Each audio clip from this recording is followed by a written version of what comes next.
यूं कहा जाता है कि एक बदकिरदार काजी था जो जुल्म करने और रिश्वत लेने में बहुत मशहूर था। एक दिन उसके पास दो आदमी अपना झगड़ा लेकर आए।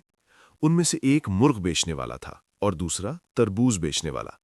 मुर्ग वाले ने काजी के पास एक पिंजरा भिजवाया जो बड़े बड़े मुर्गों से भरा हुआ था, ताकि वो उसके हक में फैसला दे। दूसरी तरफ तरबूज वाले ने भी 5 तरबूज उसके पास रवाना किए, ताकि फैसला उसके हक में हो जाए। काजी ने जब दोनों तरफ से आई हुई चीजों की कीमत देखी तो उसका दिल मुर्ग वाले की तरफ माइल हो गया, क्योंकि मुर्गों की कीमत तरबूजों से ज्यादा थी।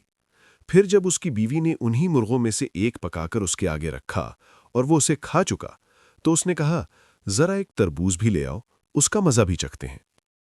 जब पहला तरबूज काटा गया तो उसके अंदर से 5 सोने के सिक्के निकले। फिर जब दूसरा तरबूज खोला गया तो उसमें भी 5 सोने के सिक्के थे।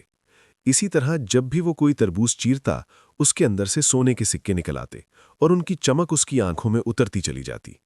बस फिर क्या था, उसके दिल का पलड़ा ही बदल गया और उसने ठान ली कि अब वो मुर्ग वाले के बजाय तरबूज वाले के हक में फैसला करेगा। जब मुकदमे का वक्त आया तो काजी ने अपना फैसला सुनाया और वो तरबूज वाले के हक में था।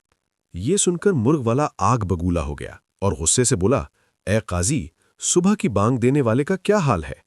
उसका इशारा उन मुर्गों की तरफ था जो उसने रिश्वत के तौर पर भेजे थे। काजी ने हंसी उड़ाते हुए जवाब दिया, हमें मालूम हुआ कि वो दोगला है। लोगों को तो नमाज के लिए बुलाता है, मगर खुद उनके साथ नहीं खड़ा होता। और दूसरा ऐसा है कि उसकी सच्चाई उसके दिल में है। जब भी हमने उसे चाक किया, उसे साफ सुथरा और चमकता हुआ पाया।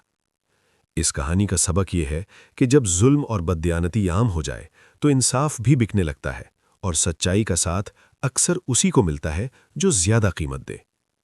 ए अल्लाह, हमें सच को सच समझने और उस पर चलने की तौफीक दे, और झूठ को झूठ जानने और उससे बचने की समझ अता फरमा, और हमें उन लोगों में शामिल न करना जो जुल्म और बददियानती को दुरुस्त ठहराते हैं। ए सब जहानों के पालने वाले।